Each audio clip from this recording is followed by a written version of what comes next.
Tailgate Talks, AI in construction. I'm here with Galicz. I've had the pleasure of meeting you before with OC Jones.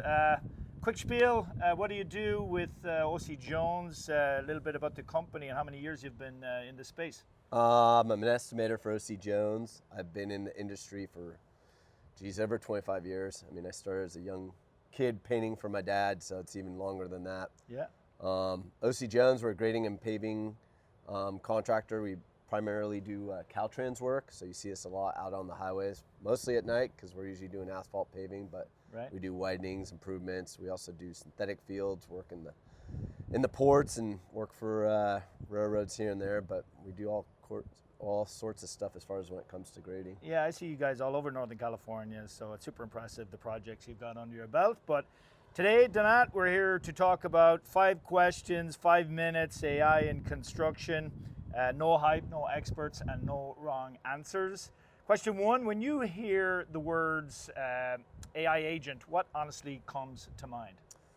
I mean, obviously it's artificial intelligence, but to me it's just, it's kind of hard to explain, I guess, just fast thinking programs that assist you as far as whether you're trying to write a letter or you're trying to figure out an estimate.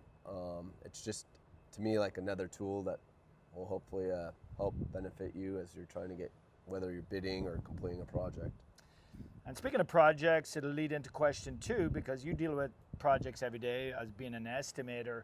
If AI could take one task off your plate tomorrow, what goes first? Where do you see the biggest That's impact? a good question. For me, probably solicitation as far as getting invites out to subcontractors and getting material. And what I mean by that is, while I'm putting information into my bid, where it could spit that out immediately and identify, let's say I'm working whether in San Jose or Sacramento, certain subcontractors or material producers are in that area, it could send out invites for that. And also, we just did a job in Port of Oakland where we had some steel structures, and we don't deal quite as much with that, these reefer racks that were multi-story. So just identifying, some subcontractors that perform that work and being able to track it down, because that takes some time, making phone calls and just contacting some other people to find out who does that certain type of work if you don't do that every day in and out.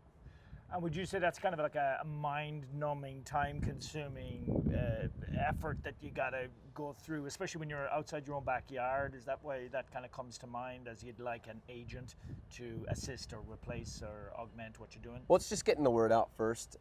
Obviously I'd follow up with phone calls and get, I'm one of those old school people where I like to pick up the phone and do some talking and personal contact. It's just getting that extra step right off the bat, whether it's 3 or 4 weeks out from bidding the project, to see who's interested, who's not in the project, and go from there. Yeah. Sorry, we got a train right across the street. It's what happens when you do an interview next to a rail line, but that's all right. What part of this business would you never hand to a machine? Oh, I don't know. That's another good one. There's so much, for me as an estimator, I wouldn't hand over, the estimating portion of it, maybe doing some plugs, but I think, you got to look at the job, and to get an advantage, you might have some tricks that maybe eventually AI will learn or whatnot, but you might know of a, secret dump site because you've known a person down the road, or just that communication and contact. So the inside game, or there'll always be an art to sales. I think there'll always be an art to estimating. Yes. So you'd like to keep those tricks under your sleeve. I get it. Correct. Question 4: 10 years from now, give me your best and worst case for this industry. I honestly think it's just going to keep growing. I just think construction's never going to slow down. There's always a need. As you see right now, you got data centers with this AI boom going across the country that's being built. There's just always improvements.